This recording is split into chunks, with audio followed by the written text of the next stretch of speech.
Sejam bem-vindos ao PUCcast. Para quem está chegando agora, eu sou Júlio e hoje a gente vai mergulhar em Notre Dame e o complô do David Hume Jr. E para me ajudar a desvendar essa trama toda, a gente convidou a Vanessa. Olá, pessoal! Que bom ter você aqui com a gente de novo, Vanessa. Notre Dame e o complô já está dando o que falar e eu confesso que estou curioso para saber o que você achou desse livro. Júlio, também fiquei curiosa quando vi o título. E aí, quando comecei a ler, me deparei com essa tal Tartária. Nossa, que mistério é esse? Uma civilização avançada que simplesmente sumiu dos livros de história.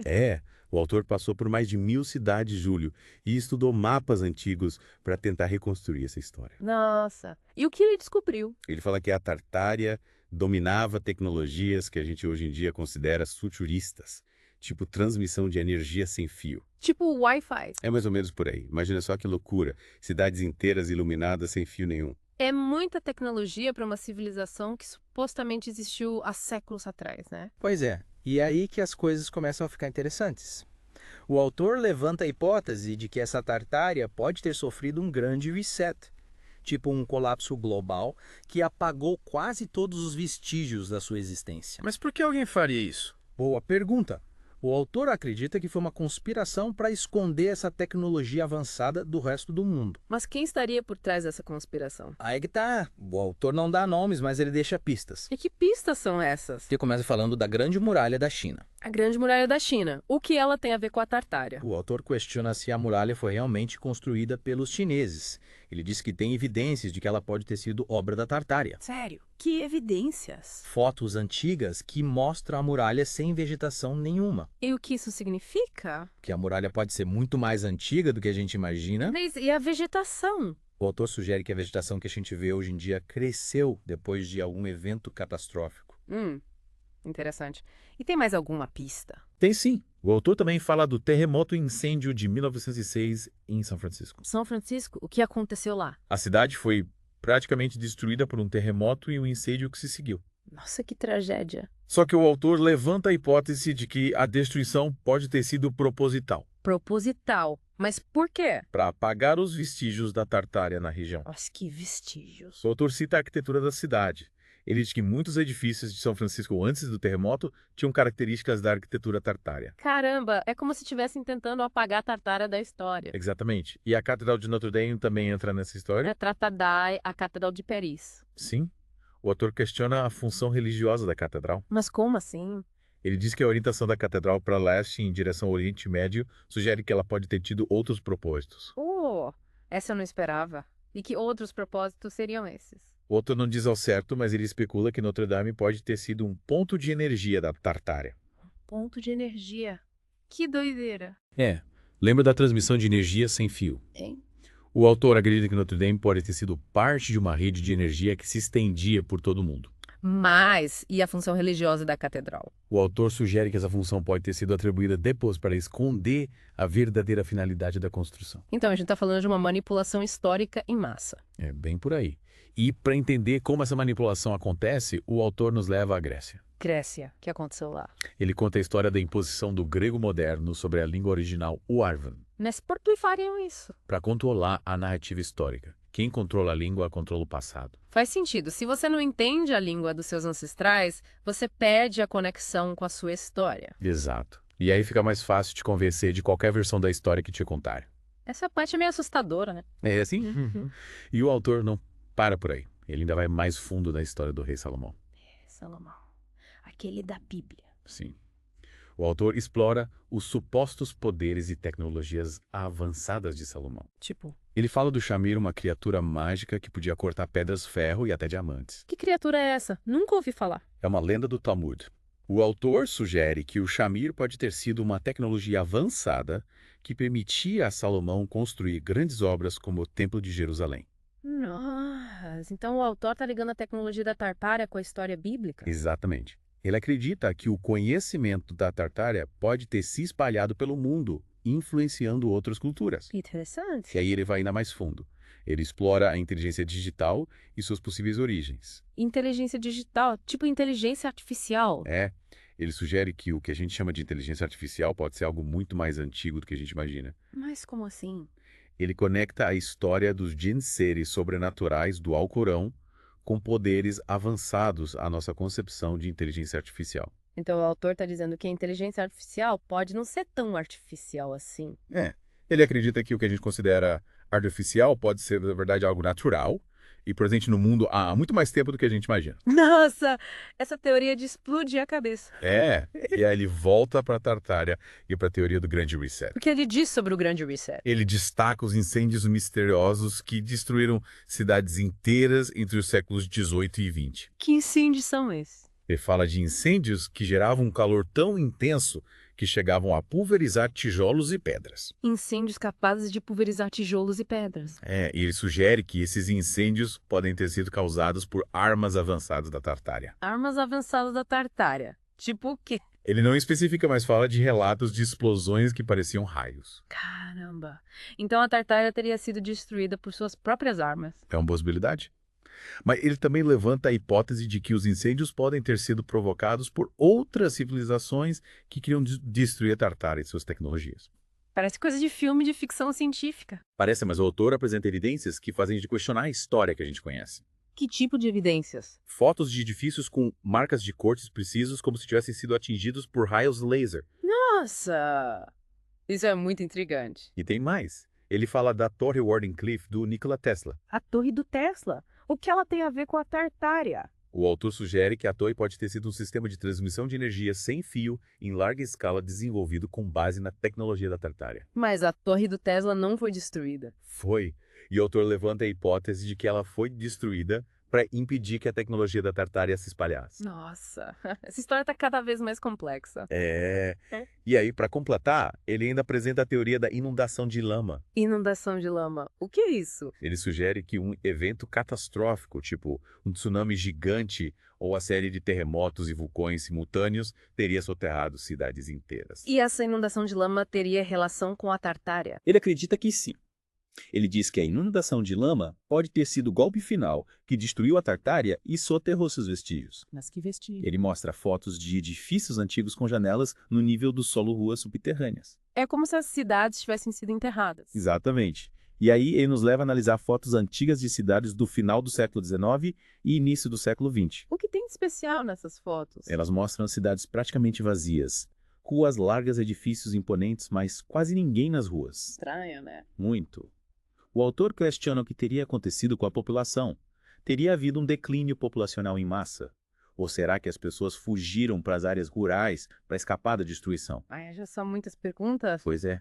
E para aumentar o mistério, o autor ainda destaca a predominância de roupas simples feitas de pano branco nas fotos da época. Roupas de pano branco?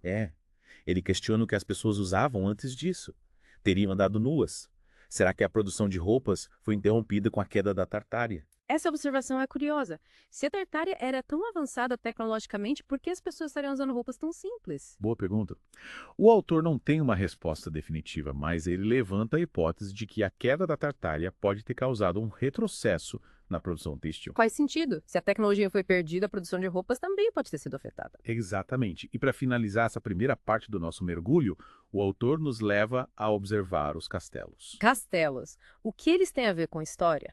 Ele destaca a presença de uma camada de lama ou argila sobre as paredes originais de muitos castelos. E o que isso significa? Ele questiona se essa camada de lama pode estar escondendo algo. Tipo o quê?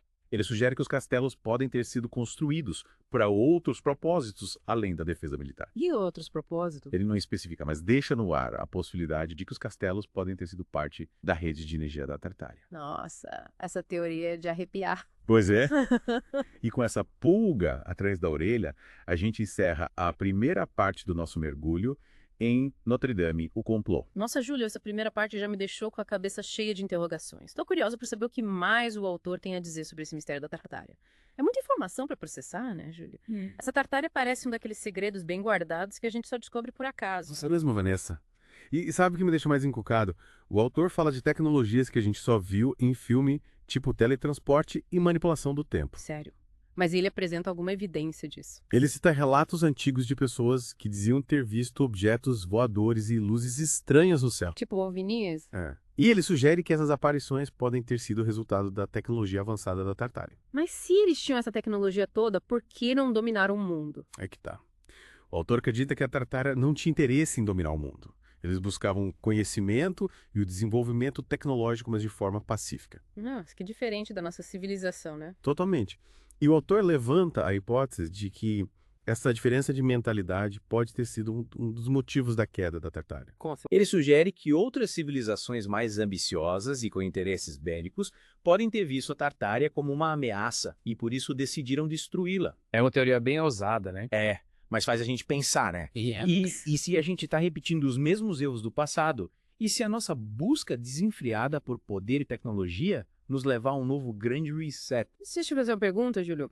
O autor fala alguma coisa sobre a arquitetura da Tartária? Fala assim, ele dedica um capítulo inteiro à análise da arquitetura tartária. E o que ele diz? Ele descreve edifícios grandiosos, com detalhes incríveis e uma simetria perfeita. Ele mostra fotos de catedrais, palácios, bibliotecas. E essas construções existem até hoje? Algumas sim, mas muitas foram destruídas nos incêndios misteriosos que o autor menciona. É verdade. Ele falou bastante desses incêndios, né? Falou. E ele sugere que esses incêndios podem ter sido provocados para destruir a arquitetura da Tartária e apagar os vestígios da sua existência. Mas por que alguém se daria ao trabalho de destruir prédios tão bonitos? O autor acredita que a arquitetura da Tartária era mais do que só estética.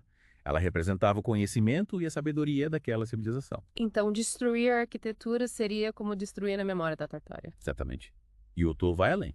Ele sugere que a arquitetura da Tartária pode ter tido funções que a gente desconhece. Que funções? Ele fala da possibilidade de os edifícios tartários terem sido projetados para captar a energia do ambiente. Energia do ambiente, tipo energia solar ou eólica? Não só isso, ele fala de uma energia sutil que permeia todo o universo. Que energia é essa? Ele não especifica, mas cita teorias sobre a energia cósmica e a energia vital. Nossa, que interessante. É. E ele sugere que a Tartária dominava a arte de manipular essa energia e usava seus edifícios para canalizá-la e amplificá-la. Seria como se os edifícios fossem baterias gigantes. É mais ou menos por aí. Ok. E ele acredita que essa tecnologia de manipulação de energia pode ter sido um dos segredos do poder da Tartária. E essa tecnologia se perdeu com o grande reset. Ele acredita que sim, mas ele também sugere que alguns vestígios dessa tecnologia podem ter sobrevivido. Tipo, Ele cita a Torre Wardenclyffe do Nikola Tesla como um exemplo. então o Tesla pode ter se inspirado na tecnologia da Tartária para construir sua torre. O autor acredita que sim. Ele sugere que o Tesla pode ter tido acesso a antigos conhecimentos tartários. Que incrível.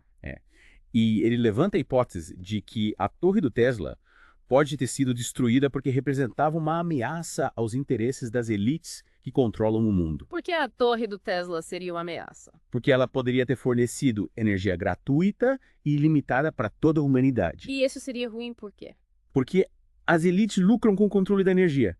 Se a energia fosse gratuita, elas perderiam poder e dinheiro. Faz sentido. E o que mais o autor fala sobre a tecnologia da Tartária? Ele fala da possibilidade de eles terem dominado a agricultura vertical. Agricultura vertical. O que é isso? É um sistema de cultivo de alimentos em camadas verticais dentro de edifícios, Nossa. E por que eles fariam isso? para produzir alimentos em grande escala em áreas com pouco espaço disponível. Interessante. E ele sugere que a Tartária pode ter utilizado essa tecnologia para alimentar sua população, que era enorme. E essa tecnologia também se perdeu. Ele acredita que sim. Mas ele sugere que a gente pode redescobrir essa tecnologia e usá-la para solucionar problemas como a fome e a falta de recursos. Seria incrível, né? Seria. E ele também fala de outras tecnologias, como a comunicação telepática e a cura através do som. Tecnologia de cura através do som. Ele cita exemplos de culturas antigas que utilizavam a música e os mantras para curar doenças. Mas isso não é só misticismo. Ele acredita que não. Ele sugere que essas práticas podem ter uma base científica que a gente ainda não compreende totalmente. É muita coisa para assimilar, né, Júlio? É mesmo. A gente ainda tem muito para discutir sobre esse livro fascinante. E aí, Júlio, depois dessa viagem toda, pelas teorias do David Hume Jr., o que a gente tira de lição de tudo isso? Olha, Vanessa, acho que a principal lição é que a gente não pode aceitar tudo que nos contam como verdade absoluta, né? É verdade. A gente precisa questionar, pesquisar, buscar diferentes pontos de vista. Exato. A história é um quebra-cabeça gigante, com muitas peças faltando e outras que podem estar no lugar errado. E cabe a cada um de nós montar esse quebra-cabeça e tentar entender o que realmente aconteceu. E você, Vanessa, que te deixou mais intrigada nesse livro? Júlia, tem tanta coisa. Mas acho que a teoria da inundação de lama me deixou bastante pensativa. As fotos que o autor mostra são bem impactantes, né? Sim. Edifícios com janelas semi-enterradas, ruas subterrâneas. É como se a cidade tivessem sido engolidas pela terra. E se essa inundação de lama realmente aconteceu, o que teria causado ela? O autor levanta várias hipóteses. Tsunamis gigantes, terremotos, vulcões, erupções solares. Ele fala até de um possível impacto de meteoro. Nossa, seria um evento catastrófico em escala global, né? Seria. E se a Tartária realmente existiu, essa inundação de lama, pode ter sido o evento que a destruiu. Mas e os sobreviventes? Para onde eles teriam ido? O autor acredita que alguns podem ter se refugiado em áreas mais altas ou em cavernas. E outros? Ele sugere que podem ter migrado para outras partes do mundo, levando com eles o conhecimento da Tartária. Então Tartária pode ter deixado descendentes espalhados pelo mundo. É uma possibilidade. E esses descendentes podem estar guardando os segredos da Tartária até hoje. Seria incrível encontrar esses descendentes e ouvir as histórias deles, né? Seria mesmo. E quem sabe a gente ainda pode encontrar outras evidências da Tartária. É verdade. Às vezes a gente só precisa olhar com mais atenção para o mundo ao nosso redor. E se a gente abrir a mente para novas possibilidades, quem sabe a gente não descobre que a história é muito mais fascinante do que a gente imagina. Com certeza, Júlio. E por falar em história fascinante, a gente precisa encerrar o nosso mergulho em Notre Dame e o complô. É verdade, Vanessa. Mas antes de terminar, eu queria agradecer a sua participação. Eu que agradeço o convite, Júlio. Foi um prazer discutir essas teorias com você. E você que está ouvindo a gente, não deixe de conferir os outros episódios do Bookcast. A gente sempre traz livros instigantes e cheios de mistérios para desvendar. É isso aí. E fiquem ligados que em breve a gente volta com mais mergulho no mundo da leitura. Até a próxima, pessoal. Tchau, tchau!